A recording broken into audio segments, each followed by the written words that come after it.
Are Dodge, Jeep, and Ram losing their grip on the automotive market? With sales declining and a mountain of unsold inventory accumulating, Stellantis finds itself at a crossroads. The beloved brands, once symbols of muscle and power, now face significant challenges that could reshape their futures.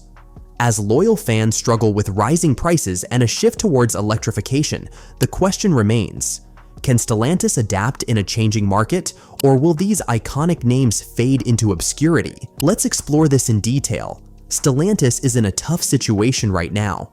Sales have dropped significantly, with global earnings down about 48% in the first half of the year. Brands like Dodge, Jeep, Ram, and Chrysler are facing serious challenges, which could threaten their future.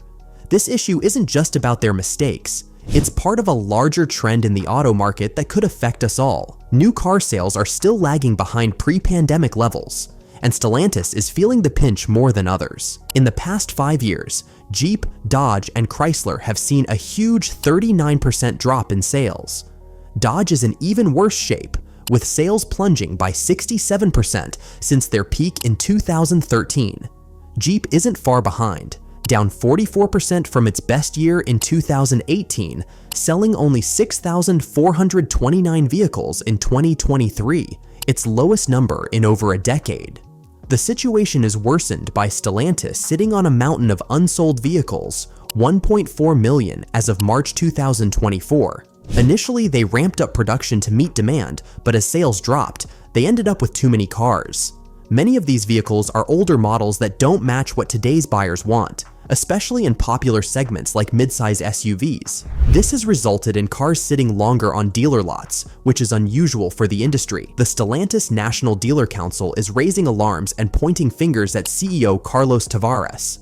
They criticize his focus on short-term gains, saying it hurts market share and dealer profits. In a letter dated September 10, 2024, the council stated that Tavares' strategies prioritized quick profits over long-term growth, which could damage the brand's value. Dealers feel isolated and unsupported as they deal with unsold vehicles and other issues. The council is unhappy about recent cuts to marketing budgets and changes to compensation policies, which they believe are hurting dealer profits. Many dealers now find themselves with excess inventory, leading to financial issues. Tavares' cost-cutting plans, while aimed at boosting profits, are backfiring, with layoffs and plant closures raising concerns about Stellantis' future in North America.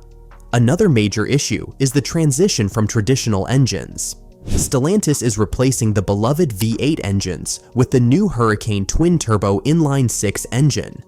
This change aims to improve fuel economy and lower emissions, but has drawn criticism. Longtime Dodge and Ram fans worry this shift may affect the driving experience they love. When you think of Dodge or Ram, muscle and power come to mind. The new Hurricane engine is more than just a minor upgrade. It's part of Stellantis' effort to enhance fuel efficiency and reduce carbon emissions. However, will consumers embrace this change? Many buyers still love the traditional V8 roar.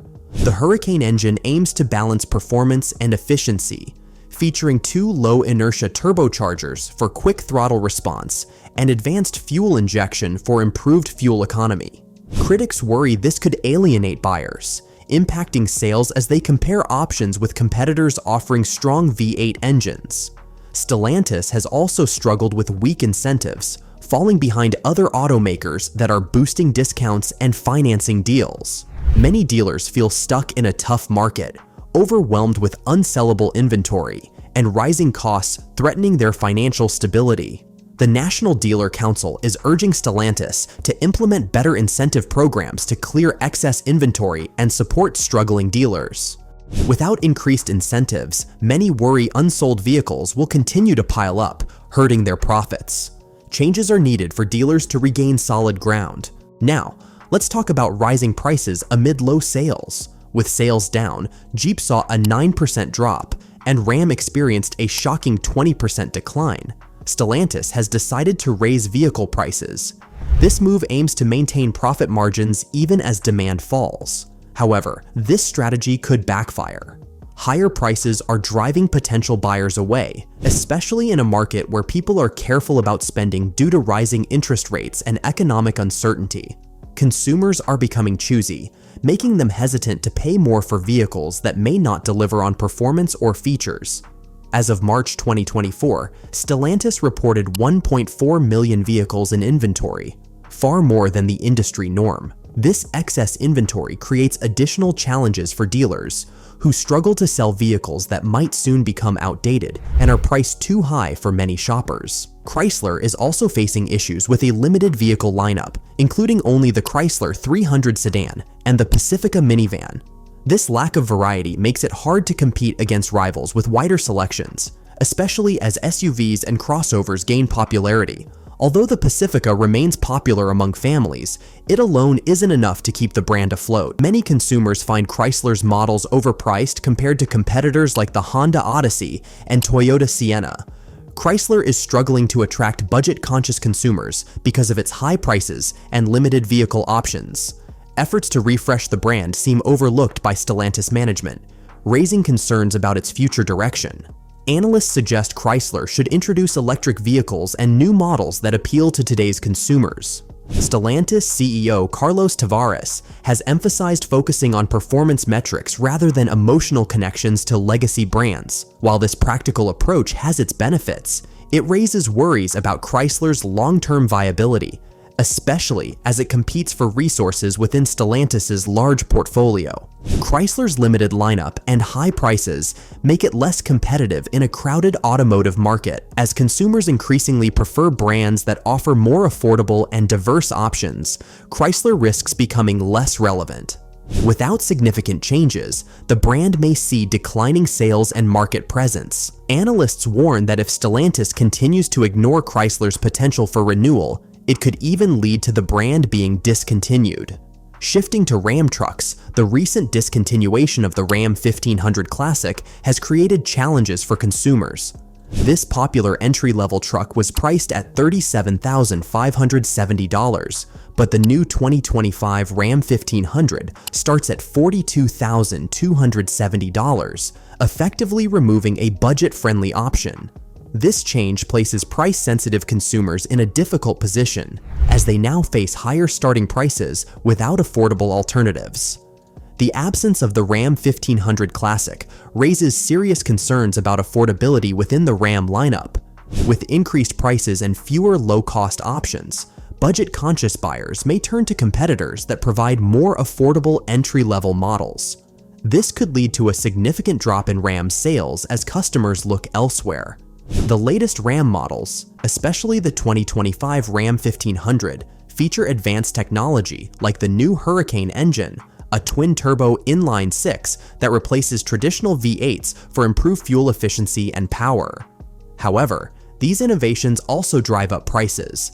The base tradesman model starts at around $42,270, while higher trims can go up to $98,335 for the Ram 150 TRX, making it quite expensive. As prices rise, Ram sales have dropped by 20%, with many buyers hesitant to invest in higher-priced vehicles amid rising inflation and interest rates. This financial pressure may lead potential buyers to delay purchases or seek better value elsewhere. Meanwhile, competitors like Ford and Chevrolet continue to offer competitive starting prices, such as the Ford F-150 at $38,990, making it easy for consumers to consider alternatives. With fewer affordable options and rising prices, Ram risks losing potential buyers and falling behind in a tough market. The automotive landscape is changing, and it's not good news for Jeep and Dodge. Let's start with Jeep. Prices for new Jeep Wranglers have shot up recently. For instance, the 2024 Jeep Wrangler Rubicon can cost over $85,000. Some versions, especially with extra features, are getting close to $100,000. So, what's causing these price jumps? First, new models come packed with advanced technology aimed at improving performance and safety, but this raises prices significantly. Additionally, inflation and ongoing supply chain issues are pushing production costs higher. Unfortunately, consumers are the ones feeling the impact of these rising prices.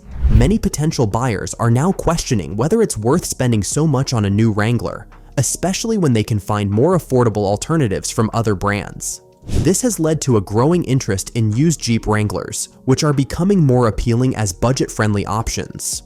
Used Wranglers can vary in price. Older models might be found for as low as $3,999, while nearly new versions like the 2021 Wrangler Unlimited Rubicon can cost around $63,900. The used market offers a range of trims and features, allowing buyers to find exactly what they need without breaking the bank. As new Jeep prices keep rising, choosing a used vehicle can be a smart move for many consumers. However, this shift in buyer preference could harm Jeep's competitiveness. With brands like Ford and Toyota offering similar models at lower prices, Jeep needs to address affordability concerns. If they fail to do so, they risk losing sales. Now, let's discuss Dodge, which is facing its own set of problems. The Dodge Hornet is struggling in the market, with an alarming 550 days supply sitting on dealer lots as of June 2024.